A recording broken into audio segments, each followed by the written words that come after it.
Hi guys, and welcome to another episode of AZ Drone Talk. My name is Greg Reverdio, And I'm Rich Charpentier. and today we are going to be talking about what you should be looking for if you're going to hire a drone pilot.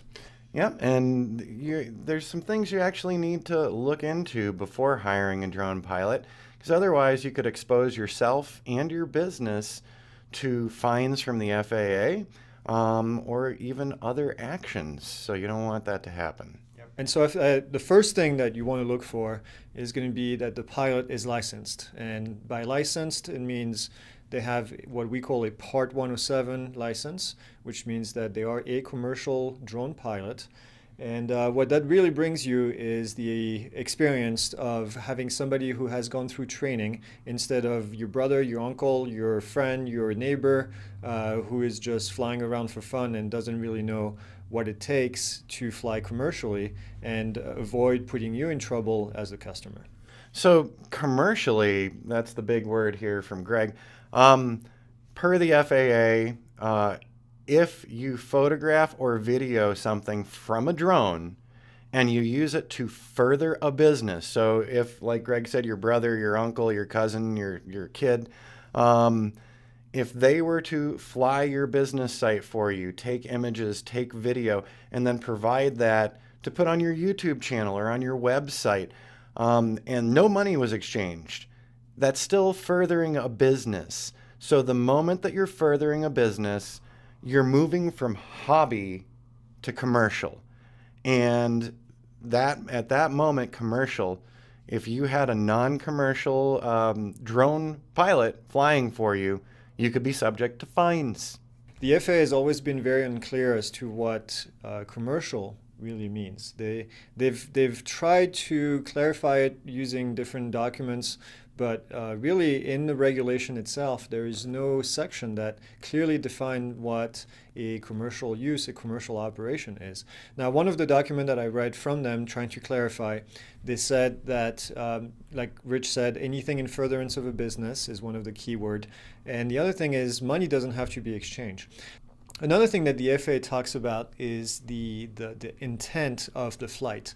And what they've said is, let's say that you were flying before you get your commercial license and you get some footage, but the intent was just to get some footage for yourself, and all of a sudden you've got something that's newsworthy, and the news station is calling you and saying, hey, we'll pay you for this footage, then it's okay because the intent initially was not to fly commercially for money purposes. So it's kind of a dark line, and I on the manned aircraft side, I always tell my students from a commercial standpoint, be careful, err on the side of caution, because the FAA has historically gone after, and on the manned side more than the unmanned side, gone after pilots that were doing operations that were falling under commercial operation when they weren't supposed to do it. And so the FAA is unclear, but I would always be on the cautious side. So bottom line, be cautious. You should be seeking out a commercial drone pilot who has passed their Part 107 test.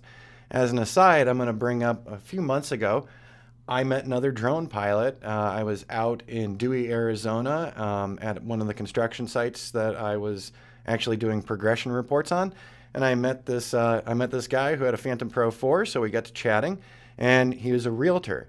And he did not have his Part 107. He hasn't bothered to take that test. But he said to me, well, I'm flying the properties that I'm selling. So I'm not flying the properties for my entire brokerage, just the properties that I'm selling. This guy is wide open to actually getting fined and getting the brokerage that he's working for in trouble and getting them fined as well. So isn't it smarter to avoid that altogether, trying to maybe be cheaper because it's not a commercial pilot? It could cost you a lot more in the long run than just having a hobbyist do this for your business. Not to mention that a non-commercial pilot could be flying in an area that requires authorization when they have no idea that it requires authorization, and then again put you in more liability in a liable situation, which is not good. Yeah. So Craig's pulled up a chart. You want it all, and the chart is, good, fast, and cheap. And I know for a fact in talking to potential customers that drone photography has already kind of gotten popularized. So in their minds, the prices should be dropping. So they want somebody really cheap.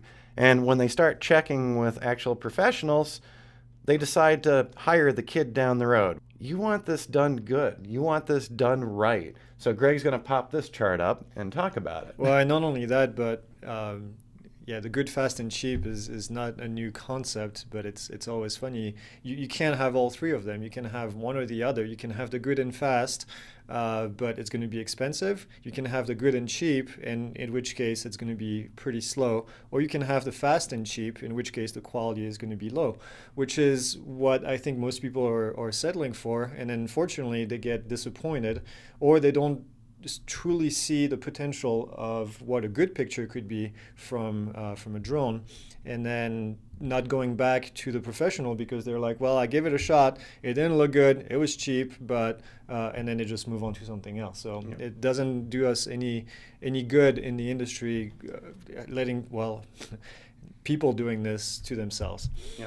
So when you're looking for getting drone images or 3D drone modeling or NDVI information, you want to make sure that whoever you're talking to, whoever you're considering hiring, actually has the 107 certificate, that they are insured, because if they're flying commercially around a property and they hurt someone or hit someone, they need to be covered. And of course, you want to find out how experienced they are with their flight as well. I think Yeah, that's a good wrap. Okay, that's it.